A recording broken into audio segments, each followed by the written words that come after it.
ৰাজ্যত দৈনিক বৃদ্ধি পাইছে পৰকীয়া প্ৰেমৰ ঘটনা। একাংশ মহিলাই বিভিন্ন অচিলাৰে ঘৰৰ পৰা ওলাই গৈ স্বামীৰ অজ্ঞাতে অবিবাহিত যুৱকৰে চলাই গৈছে অবৈধ পৰকীয়া প্ৰেম।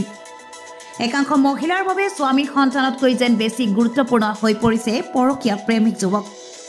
এইবাৰ অনুৰূপ ঘটনা সংঘটিত হ'ল ঢেকিয়াজুলি আৰক্ষী থানা এলেকাত। বিবাহিত মহিলাৰে পৰকীয়া প্ৰেম কৰিবলৈ আহি আজি ঢেকিয়াজুলি আৰক্ষীৰ হাতত গ্ৰেপ্তাৰ হ'ল বৰপেটাৰ ২৫ বছৰীয়া যুৱক। উল্লেখ্য যে বৰপেটাৰ এগৰাকী যুৱকে ঢেকিয়াজুলি আৰক্ষী থানা এলেকাৰ এগৰাকী বিবাহিতা মহিলাৰে পৰকীয়া প্ৰেমৰ সম্পৰ্ক গঢ়ি তুলিছিল।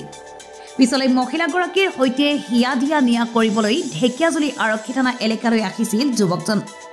মহিলাৰে হিয়া দিয়া নিয়াৰ পৰ্বৰ সময়তেই স্থানীয় ৰাইজে মহিলাৰ সৈতে হাতলৈতে ধৰি উত্তম মাধ্যম সোধালে যুৱকজনক। ইয়াৰ পিছতে যুৱকজনক ঢেকিয়াজুলি আৰক্ষীক গতাই দিয়ে ৰাইজে। পিছলৈ ঢেকিয়াজুলি আৰক্ষী থানাৰ উপ পৰিদৰ্শক ৰাহুল বৰাই উক্ত ঘটনাৰ প্ৰাৰম্ভিক তদন্ত কৰি ২৬৭/২০২৫ নম্বৰত গোচৰ পঞ্জীয়ন কৰি ভাৰতীয় ন্যায় সংহিতাৰ আণ্ডাৰ ছেকশ্যন ৭৬/৭৭/২/৭৯/৩০৮/২/১৮ত গ্ৰেপ্তাৰ কৰি পৰকীয়া প্ৰেমিক তথা যুৱকক গ্ৰেপ্তাৰ কৰি জেল হাজতলৈ প্ৰেৰণ কৰে।